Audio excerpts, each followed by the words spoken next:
আমরা বাঙালি জাতি এখন একটা পরিবর্তন অভ্যুত্থানের একটা দেশ। এই দেশে এখন আগের মতো নেই, সত্য ন্যায় বিচার এখন প্রতিষ্ঠিত হয়েছে। সুতরাং সেই জায়গাগুলো থেকে আমরা বেরিয়ে আসি, আগের ন্যারো মাইন্ড থেকে আমরা বেরিয়ে আসি, সত্য যাচাই করি, সত্য পথে থাকি, সত্য উদ্ঘাটন করি, সত্য নিউজ প্রচার করি।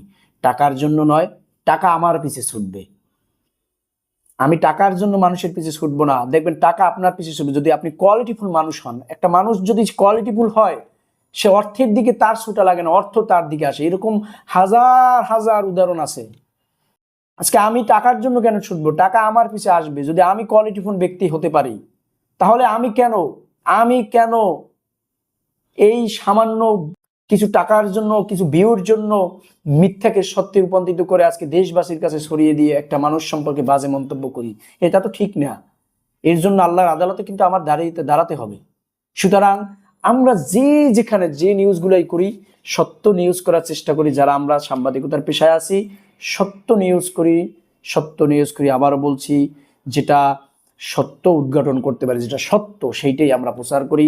ভিউ কামানোর জন্য নয়, টাকা কামানোর জন্য নয়, সাবস্ক্রাইব বাড়ানোর জন্য নয়, অবশ্যই আল্লাহর জন্য, মানুষ এবং জাতির জন্য সত্য উদ্ঘাটন করি। মানুষ সত্যটা জানতে পাক, তাহলেই মানুষের একটা বিশ্বাস হবে। আজকে মানুষ বিশ্বাস হারিয়ে ফেলছে গণমাধ্যম কর্মীদের উপর।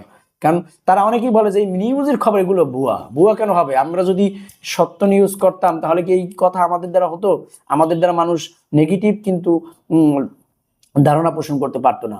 বাট আমরা শুরু থেকেই মিথ্যা খবর বা মিথ্যা নিউজ সংবাদ আমরা গণমাধ্যমে প্রচার করছি অনলাইন মিডিয়ার যুগে, যার কারণে মানুষ আমাদের সমালোচনা করে। সুতরাং সকল দেশবাসীর কাছে আমার একটাই আহ্বান থাকবে, এবং সংবাদকর্মী, গণমাধ্যম কর্মীদের আহ্বান থাকবে, আপনারা সত্য উদ্ঘাটন করুন, সত্য প্রচার করুন, কখনোই মিথ্যা প্রচার করেন না।